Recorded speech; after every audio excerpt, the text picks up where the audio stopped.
ગુજરાતમાં અને ખાસ કરી કાઠિયાવાડમાં એક કહેવત છે કે પાપ છાપરે ચડીને પણ પોકારે. જીતુભાઈ નામના વ્યક્તિનું રેકોર્ડિંગ વાયરલ થયું. માન્ય ધારાસભ્ય કહે છે પોલીસ ઘરે જાય તો ભલે જાય, કેવા થશે આપણે કે મારી બાને હેરાન કરે છે. આવું રેકોર્ડિંગ કહે છે, હું નથી કહેતો. કાલે મારી સામે પણ વળી ગુનો દાખલ કરશે. એઆઈના માસ્ટર માઇન્ડ બધા આમ આદમી પાર્ટીના નેતાઓ, જે લોકોએ હંમેશા એઆઈનો દુરુપયોગ કર્યો છે, એ લોકો આજે આરોપ મુકતા થયા છે કે આ રેકોર્ડિંગ એઆઈના માધ્યમથી બન્યું છે. રેકોર્ડિંગના ટોન, રેકોર્ડિંગની ભાષા ગુજરાતની જનતા સારી રીતે જાણે છે કે આમાં કોણ બોલી રહ્યું છે. બીજી વાત એ પણ છે કે મારો 5 વર્ષ પાર્ટીએ ઉપયોગ કર્યો, હું હેરાન થયો પાર્ટી માટે થઈ, એનું મને દુઃખ હતું. ગઈકાલથી આ દુઃખ મને નથી. જે પોતાના પરિવારનો, મા બાપનો પણ રાજકીય રોટલા શેકવા ઉપયોગ કરી શકતા હોય, એ લોકો ભાઈબંધના, દોસ્તારોના, મિત્રોના ઉપયોગ કરે, એમાં નવાઈ ન હોય.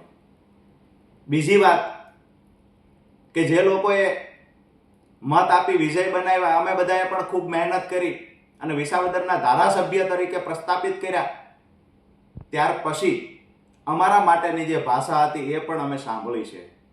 2 કોડીના લુખ્ખાઓ, લફંગાઓ અને ટપોરીની જે ભાષા હોય, વાયડીના, ટપલીના, લોકડીના, ઢીકડીના, આવી જે ભાષાઓ જાહેર જીવનમાં ન બોલી શકાય, આવી ભાષાના પ્રયોગ પણ ધારાસભ્ય કરી રહ્યા છે. વિનંતી કરીએ છીએ કે અમે સંયમ રાખીએ છીએ, અમારા સંસ્કાર છે. ન બોલવાની ભાષા બોલવી અને લુખ્ખાઓની ભાષા બોલવી એ જેના સંસ્કાર હશે એ બોલી રહ્યા હશે.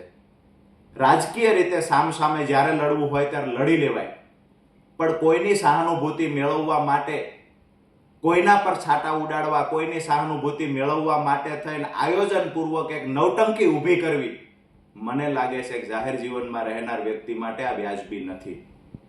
હું તો નજીકથી ખૂબ ઓળખું છું અને જોઉં છું. ગંજી જોકીની પહેરવામાં આવે અને શર્ટ રવિવારીનો પહેરવામાં આવે. આ આમ આદમી પાર્ટીના અમુક નેતાનું કામ છે. જેની પાસે 5 વર્ષ પહેલા કાંઈ નહોતું, એવા નેતાઓ, કટ્ટર ઈમાનદાર નેતાઓ આજે 50 લાખની ગાડી લઈને આવે છે, 25,000ના બૂટ પહેરે છે, 10,000 રૂપિયાના કપડાં પહેરે છે, અરે 5-5 લાખ રૂપિયાની ઘડિયાળ પણ પહેરે છે અને ગાડીમાંથી ઉતરે છે. કટ્ટર ઈમાનદાર લોકોને કહીએ છીએ કે આ આવક ક્યાંથી થઈ ને એ પણ ગુજરાતની જનતાને કહેજો ને. જ્યાં સભા હોય છે ત્યાં કરોડો રૂપિયાનો ખર્ચ કરી લાખો રૂપિયાના બેનર, પોસ્ટર, હોર્ડિંગ લગાવવામાં આવે છે. આ તો ગરીબ પાર્ટી છે, પૈસા ક્યાંથી આવે છે એ પણ ચોખવટ કરજો.